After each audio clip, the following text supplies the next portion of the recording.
6 months ago, a 12-year-old boy stood before a crowd in a Syrian village not far from Aleppo. This boy was a Christian, and standing above him were Islamic State terrorists holding knives. In the crowd was the boy's father, a Christian minister. Methodically, the terrorists began cutting off the young boy's fingers. Amidst his screams, they turned to the minister, his father. If he renounced his faith and, in their terms, returned to Islam, his son's suffering would stop. In the end, however, these ISIS terrorists killed the boy, killed his father, and killed 2 other Christians solely over the faith they professed. They did so by crucifixion. In the time of Christ, the cross was not just a means of execution, but a brutal and public warning to all. Because of Christ's suffering, the cross was transformed into a revered symbol of his sacrifice and the promise of salvation. But today, it's clear that ISIS seeks to turn the cross once again into a message of dread. 8 other Christians in the village that day were also killed. They were executed by public beheading, but not before ISIS barbarians raped the 2 women among the victims and forced a crowd to witness the atrocity. Today was the deadline set by law for Secretary of State Kerry to present Congress with an evaluation of the persecution of Christians, Yazidis, and other religious minorities in Iraq and Syria. And I'm heartened that Secretary Kerry this morning took the needed step of declaring the systematic murder of religious minorities by ISIS what it plainly is: genocide. The nature of the horrific crimes of ISIS has not been a secret. It's no secret that the story of the torture and death of that 12-year-old Syrian boy, his minister father, and 10 other Christians is repeated many times over in different villages with different victims of different religions throughout the region. It's no secret that hundreds of thousands of religious minorities in Syria and Iraq have been driven by war and violence from homes and lands they have held for generations. It's no secret that ISIS terrorists have destroyed Christian churches, desecrated ancient holy shrines, and dug up Christian graves and smashed their tombstones. It's no secret that bishops, priests, and other clerical leaders are being abducted and murdered. It's no secret that ISIS terrorists capture Yazidi women and girls and lock them into a life of sexual slavery and repeated rape. Many of these victims choose to take their own lives, seeing suicide as their only escape amid hopelessness and unimaginable suffering. It's no secret that thousands of Christians and other religious minorities have been systematically raped, tortured, beheaded, crucified, burned alive, and buried in mass graves, if buried at all. And it's no secret that the word we should use to describe the whole of these atrocities, the word we must use, is genocide. The plain reality is that the Islamic State is seeking to eradicate Christians, Yazidis, Sabaean Mandeans, Jews, and other religious groups it sees as apostates and infidels. This is part of its fanatical focus on establishing a caliphate first in the Middle East and eventually across the world. Christians, Yazidis, and others who have managed to find refuge have seen ISIS's genocidal campaign firsthand. They can list name after name of missing family members, wives and daughters kidnapped into sexual slavery, sons and brothers killed, others speared away to unknown fates. These victims know the truth of the genocide occurring in Syria and Iraq, and now that truth is recognized officially by the United States of America. There were those who wavered on whether this was genocide. They feared that uttering this truth would compel U.S. action to stop the genocide. My answer is, and a mortal enemy who wishes to commit mass terrorist atrocities against the United States is also systematically persecuting and exterminating Christians and other religious minorities. When will our national security interests ever overlap more perfectly with our moral sentiment than now? We can and we ought to stop ISIS dead, stop them before they kill more Americans, and stop them before they eliminate Christian communities that have existed since the days of Christ himself. Still others argued that while a genocide may have been occurring, recognizing it would somehow play into ISIS's propaganda that it's fighting a righteous jihad against a supposed new crusade. I never understood this argument. To stay silent in the face of ISIS's propaganda is to accommodate that propaganda. To cede any power to ISIS's narrative is to bend the light of truth to the hard darkness of a lie. Standing up for the practitioners of religions born in the Middle East and calling the region home since the beginning of recorded history is not a new crusade. It's a defense of world order, demonstrated through the periods of peaceful coexistence of the many religions in those ancient lands, an existence that today is threatened with extinction by ISIS's barbarism. Today, the United States rightly recognizes this genocide, but we must also take action to relieve it. ISIS is a threat to the United States, our allies, and to the stability of the whole Middle East. Destroying ISIS and stopping its malignant expansion is a core national security interest of the United States. But stopping ISIS and the depraved ideology that enables it is also a pursuit that aligns with our highest ideals and humanitarian principles. I and many of my colleagues in the Senate have deep disagreements with the president's policy to defeat ISIS. For 2 years, his policy of confusion, delay, and paralysis has failed to stop these terrorists. An entirely new approach that has the United States in the lead of a determined coalition is badly needed.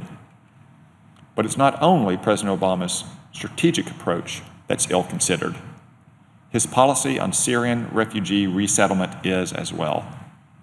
Because the United States unwisely relies on the United Nations for all referrals of refugees seeking resettlement, Christians and other religious minorities fleeing persecution are the victims of unintentional discrimination when seeking asylum and protection in the U.S.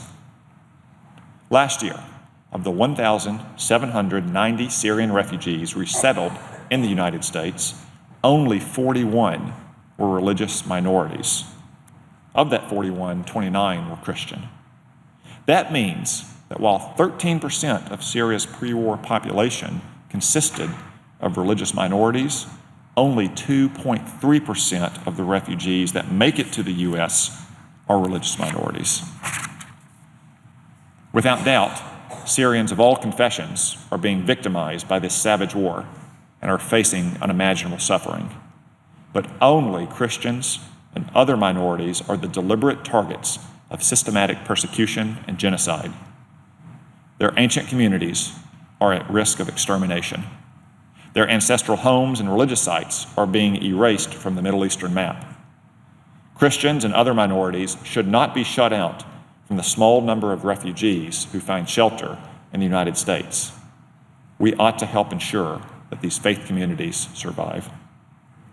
But why are Christians underrepresented among refugees? There are a number of factors.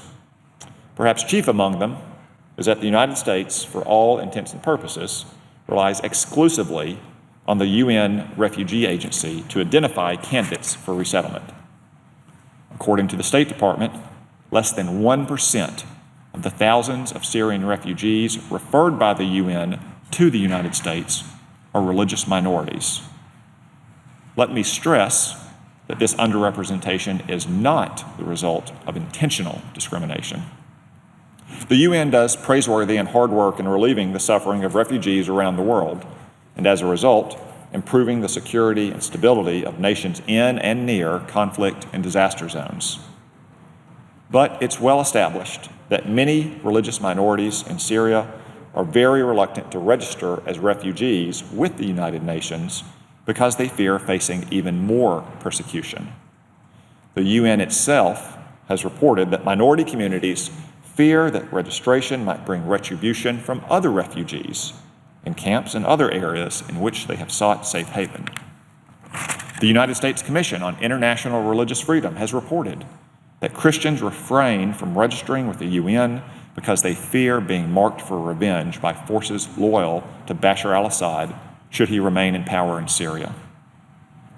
Whether these fears are well-founded or not, the reality is they exist, and they deter Christians from seeking UN protection.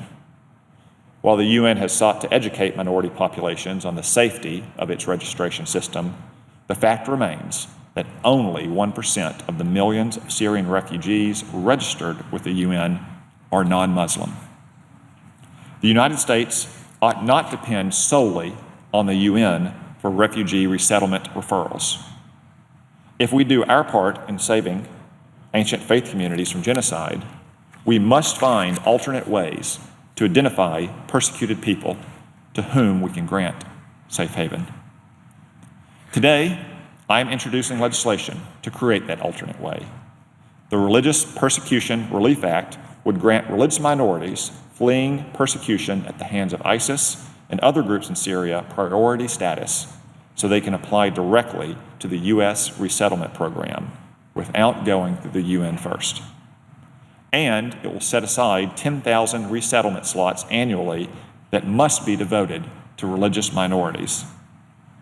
The priority status, known as P2 status, will allow religious minorities to skip the UN referral process, and it will fast-track the process by which we confirm that they are, in fact, targets of persecution and genocide.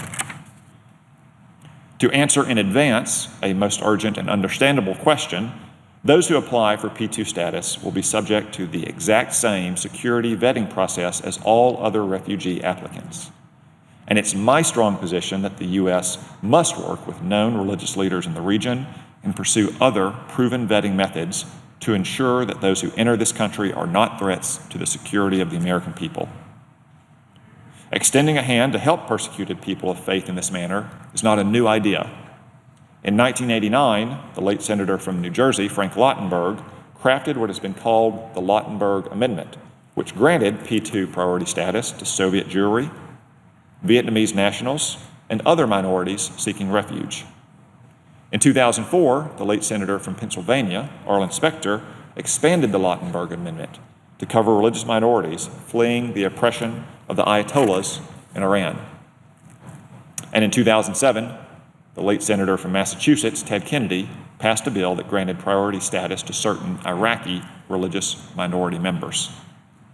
The bill I'm introducing today follows this bipartisan tradition of the Senate and our country. Among the first Americans were pilgrims from religious persecution in the Old World. That's one reason why we have a long tradition of defending religious minorities here and around the world. In the coming weeks, I will discuss this bill with my fellow senators, and my hope is that it will pass and pass soon, because each day will bring another Christian child who is tortured, another minister crucified, and another girl raped. Faith communities in the Middle East are slowly being strangled out of existence. We are coming upon Easter, the day of Christ's resurrection. The message of Easter is one for all of humanity, that in times of pain and suffering, trial and tribulation, there can ultimately be salvation. There can ultimately be triumph over death. I try to keep this message in mind, particularly amidst these times when religious conflict and oppression do not seem to be waning, but waxing. Today, Christianity is the most persecuted religion in the world. Other religions are not far behind in the scope and depth of the oppression they face. While the United States cannot save all of those who are suffering from religious persecution, when the persecutors are rabid terrorists who want to kill Americans, and we have the means not only to defeat those terrorists, but also to protect the innocent, we ought to act. And we certainly have an obligation to stop the unintentional discrimination in our own refugee process that unfairly blocks Christians and other religious minorities from seeking safety in the United States. Madam President, I yield the floor.